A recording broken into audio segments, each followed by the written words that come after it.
да се откаже човек од својот народен јазик, значи да се откаже он и од народниот дух.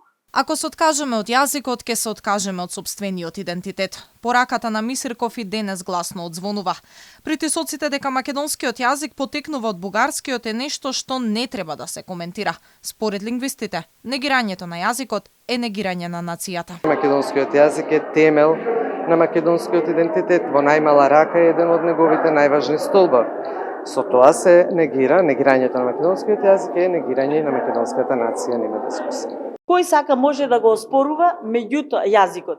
Меѓутоа, додека ние цврсто си стоиме на нашите позиции и веруваме и знаеме дека македонскиот јазик, македонскиот народ си имаат свој идентитет решен, си имаат јазично прашање решено, нели, традиција своја, до тогаш нема зашто да се грижиме. Вработените во институтот Крстен Мисирков на денот на одбележување на македонскиот јазик порачаа дека мора да се вработат нови кадри за да се спречи јазикот да изумре.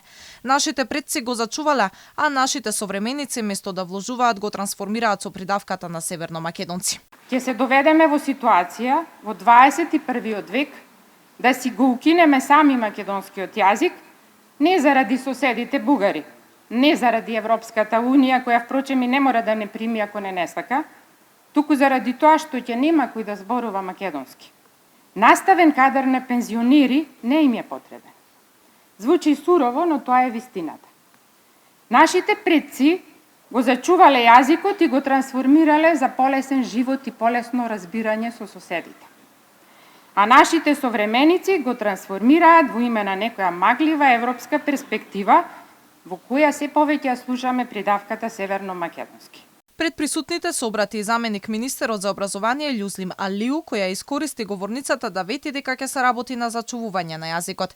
За заменик министерот тоа се правело преку модернизација на образовниот систем и преку јакнење на јазиците за мултиетничко општество.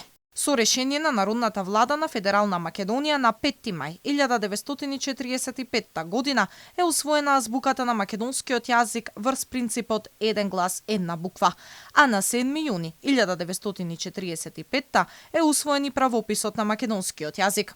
77 години подоцна, нацијата е исправена пред предизвикот дека може да го загуби идентитетот, исполнувајќи ги едно по едно барањето од Бугарија со цел дека има надеж да станеме дел од европското семејство.